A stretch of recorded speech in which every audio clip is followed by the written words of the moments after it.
آپ کی اجازت سے میں احمد پنسوٹا صاحب کو شامل گفتگو کروں گا، عالیہ بی بی اور افضل خان صاحب، سر آپ کی اجازت سے۔ پنسوٹا صاحب، ہم کس طرح کے ملک میں رہ رہے ہیں کہ عدالت فیصلہ دیتی ہے، عمل درآمد نہیں ہوتا؟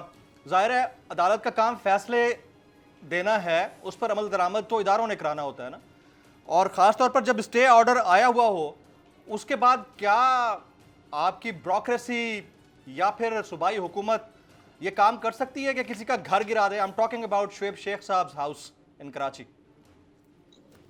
سر، آپ شعیب شیخ صاحب کے گھر کی بات کر رہے ہیں، یہاں پر پاکستان کا جو بنیادی ڈھانچہ ہے آئین کا وہ گرا دیا۔ گھر تو ایک بڑی نامنل سی چیز ہے۔ پاکستان جو ہے اس وقت ایک ایسے آئی وڈ سے جنکچر سے گزر رہا ہے جہاں پر ڈیبیٹ یہ نہیں ہو رہی کہ اس ملک کے اندر آئین کی سپریمیسی ہونی چاہیے یا نہیں ہونی چاہیے۔ ڈیبیٹ یہ ہو رہی ہے کہ پارلیمنٹ آئین سے سپریم ہے۔ ڈیبیٹ یہ ہو رہی ہے کہ جی کون کس سے سپریم ہے۔ ڈیبیٹ یہ ہو رہی ہے کون کس کو بلا سکتا ہے، کون اپنا مسل فلیکس زیادہ کر سکتا ہے۔ دیکھیں، بڑی سمپل سی بات ہے، وی لیو ان اے کانسٹیٹیوشنل ڈیموکریسی۔ یہاں پر ریٹن کانسٹیٹیوشن ہے، اس کانسٹیٹیوشن کے اندر ہر ایک کا رول جو ہے وہ متعین ہے۔ اس رول کو اس وقت تعین کرنے کی اس کی ضرورت نہیں ہے، وہ آلریڈی پرسکرائبڈ ہے under the constitution of Pakistan.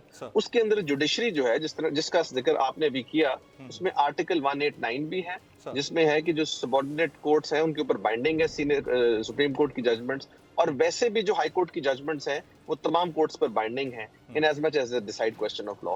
تو جب اس قسم کی سچویشن پہ آپ دیکھتے ہیں کہ ہائی ہینڈڈنیس ہے، تو یہ ہائی ہینڈڈنیس جو ہے آپ عدالت کو آئی وڈ سے کہ کوئی پرابلمٹک سچویشن میں نہیں ڈال رہے، آپ اپنی اسٹیٹ کو ڈال رہے ہیں۔ جب آپ کسی ٹریفک وارڈن کے روکنے پہ نہیں روکتے تو آپ اس ٹریفک وارڈن کی تذلیل نہیں کرتے، آپ اسٹیٹ آف پاکستان کی تذلیل کرتے ہیں، اور اسٹیٹ اپنی کہتے ہیں نا جی ریٹ انفورس نہیں کر سکی۔ یہ ایک بڑا ہی انفارچونیٹ دور ہے جس سے ہم گزر رہے ہیں، اور جو عدالتیں ہیں ان کو جس طریقے سے ڈیل کیا جا رہا ہے بائی دا پارلیمنٹیرینز کہ جی کسی کو بلا لو، کسی کے احساسوں کی چھان بین کر لو، کسی کو ادھر بلا لو، ایسے لگتا ہے کبھی کبھی کہ ایز اے کوئی گریڈ 17 یا ایون گریڈ 17 آفیسر کا بھی بڑا سٹیچر ہے، اس کو جس طرح بلایا جاتا ہے عدالتوں میں اس طرح ان کو آپ بلا کے why not because you genuinely want کہ ہم نے ان کے اندر سے کوئی چیز نکالنی ہے، بیکاز آپ چاہتے ہیں کہ یہ بھی آہستہ آہستہ آہستہ جس طرح آپ نے پولیس کا حال کیا ہے اس طرح جوڈیشری کا بھی حال ہو جائے۔ ایک پاکستان کا ادارہ ہے جس نے over the last few years اپنی انڈیپینڈنس پروو کی۔ 2007 سے پہلے ان کے حالات بھی کوئی اتنے اچھے نہیں تھے، جس میں بھٹو صاحب کا مرڈر کیس ہے، بہت ساری چیزیں آئیں گی، لیکن 2007 کے بعد کی جوڈیشری نے تو اپنا میٹل پروو کیا ہے۔ آپ اگر ان کی ججمنٹس کو خود فلاؤٹ کر دیں، جس طرح چیف جسٹس پاکستان نے بھی حال ہی میں تقریر میں بڑی اچھی بات کی ہے کہ judgment has a moral authority, اور اگر آپ اس کو نہیں فالو کریں گے تو وہ judgment with the flux of time اپنا ٹیسٹ خود پاس کر جائے گی۔ آج آپ بھٹو صاحب کی ججمنٹ کو اس لیے برا کہتے ہیں نا کیونکہ ہسٹوریکلی اس کو جج کیا جاتا ہے۔ اسی طرح اس قسم کی ججمنٹس، اور آپ میں I'm not saying کہ جو جس ججمنٹ کا آپ تذکرہ کر رہے ہیں کوئی چھوٹی ہے یا بڑی ہے، بٹ میں آپ کو کہنا یہ جا رہا ہوں یا سمجھانے کی کوشش کر رہا ہوں کہ جس ملک کے اندر 90 ڈیز اور آئین کی جو پامالی ہے اس کو مذاق سمجھا جاتا ہے، تو یہ تو شعیب شاہین صاحب چاروں کے ساتھ جو زیادتی کر رہے ہیں اور ان کی ججمنٹ اور ان کے جو گھروں کو گرایا جا رہا ہے، جی یہ بڑی بڑی زیادتی ہے۔ میں شعیب شیخ صاحب سوری جی آئی اسٹینڈ کریکٹڈ، یہ بڑی ہی زیادتی ہے، اور میں اس کو جتنا اپوز کروں گا جی اس سارے ایکشن کو وہ کم ہے۔ As a student of law, as a citizen of Pakistan above all, اگر آپ نے عدالتوں کے ساتھ یہ کام کرنا ہے تو پھر سارا کچھ بند کر دیں، کوئی ایک آدھا محکمہ رکھے اور اسی سے سارا کچھ چلائیں۔ ہوائے نفس کی ہے حکمرانی، لٹیرا کر رہا ہے پاسبانی۔